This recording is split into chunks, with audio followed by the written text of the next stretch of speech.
Ze waren mooi hier aan het jatsen inderdaad. En ze dachten dat er een roestige spieker lag tussen die kabel. En totdat de dochter zei van het is een kikker.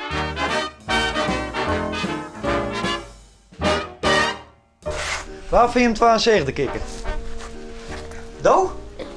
Ik Of do? uit waar. En hij hem toen pakt? Ja. Zo. Zo. Maar die dat net zeer voor de kikker? Deze. Oké. Maar ben je hem dan net bang voor kikkers? En toen hij hem de kikker pakt en wat hij hem toen die hem? Al gaat de mem laten zijn. En zo kwamen ze in huis met de kikker en we hebben een tobbennest, dus daar logeert wel eens een kikker in. En nu liet ze zeggen, deze is wel heel bijzonder. Ik zei, die is wel heel bijzonder. Dus ik zei, nou dan moet die maar in de vis komen. En toen ben ik googling gegaan. En toen bleek het inderdaad om een zeldzaam exemplaar te gaan.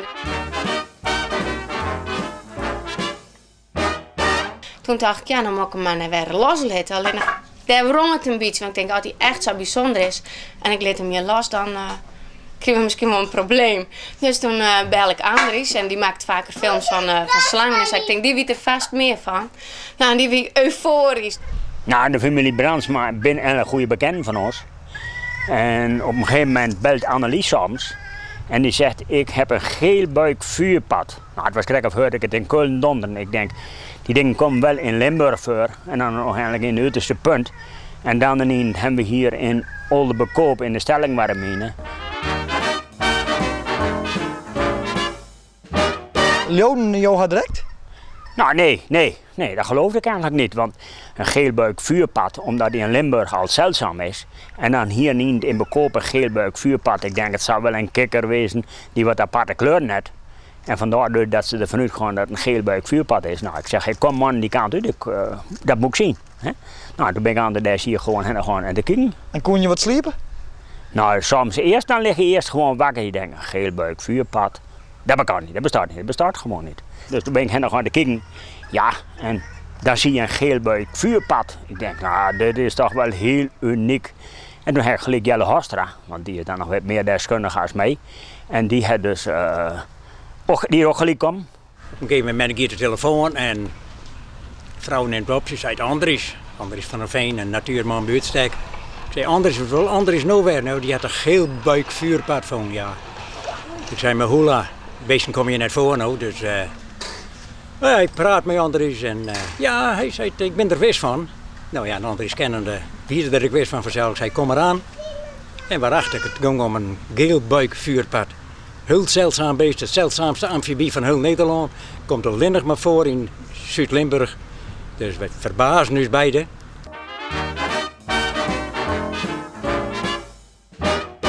Dus je had sloeg een keer de oer? Ja, maar opbrengen, ik wil 2 keer, ja. Ja, heel bijzonder. Kikker.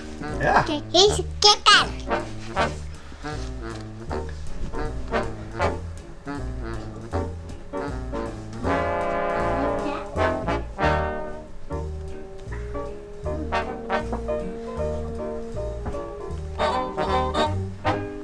Waarom mij in het blauw? Nou, deze kikker die mij net bloeien omdat er maar een heulens beetje van binnen. Ja, hij werd aanstaan opgehaald door de milieupolitie en die brengt hem bij het plak daar waar er heen jet, waar er geboren is. Ja, en daarmee wij ze net horen. We zijn niet mammy. Ja, wat ben hij zien hem? Ja, tuurlijk. We mij hem net horen natuurlijk, hè. We kunnen hem ik net los laten geven, want dat leeft er net. Hij werd aanstaan naar Vlissingen gebracht. Naar dit soort dierentuintje met een opvang, iguana. En daar werd er heen gebracht door de milieupolitie.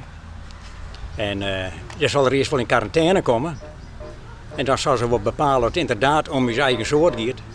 Dus je ondersoorten mij weer ik net loslaten. Ja, en hoe lang het ze hem daar horen en wat ze ermee doen, dat is mij net bekend. Maar meestal willen ze weer uitzetten in de vrije natuur.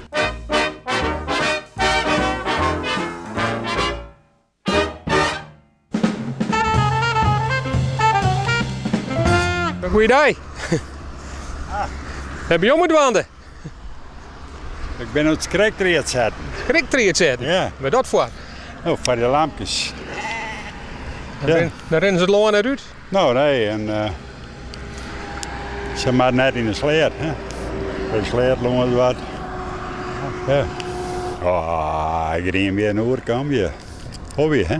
Hobby. Is je hobbyboer ben je nog? Ja. Ja. Heb je het skiëp? Heb je het verder nog? Nee, hoor niks aan skip. Ja. Ja. En hoe vaak ben je nog te vinden om je de skiëp? Nou, ik kan weer al dagen wel even. Hè? Ja. Ja. Mooi tijdverdrijf, ja. Ja. Nou. En kennen de skiëp in de weg dat je er aan komen? Jawel. Ja? Jawel. Jawel. Ja. Als ik er kwam op een fiets en ja, dan ben ik goed die me direct herkennen. Ja, weer. En wat doe je verder nog dan? Niks. Niks? Nou, niks. Wat omgrimmen. Ja. Laat je fietsen en hier en daar is even zien, zo wat. Ja. Fiets je heen dan? Ja, hier in Antwerpen wat. Hè. Ja. Nou, hier nog wat te beleven dan? Nou, je moet de boel weer in de gaten houden. En waar let je op dan? Ja, je sjouwt veel te doen en dan sjouw je wel eens dingen aan het werk en dan maak je weer een praatje. En, ja, zo mooi is wat.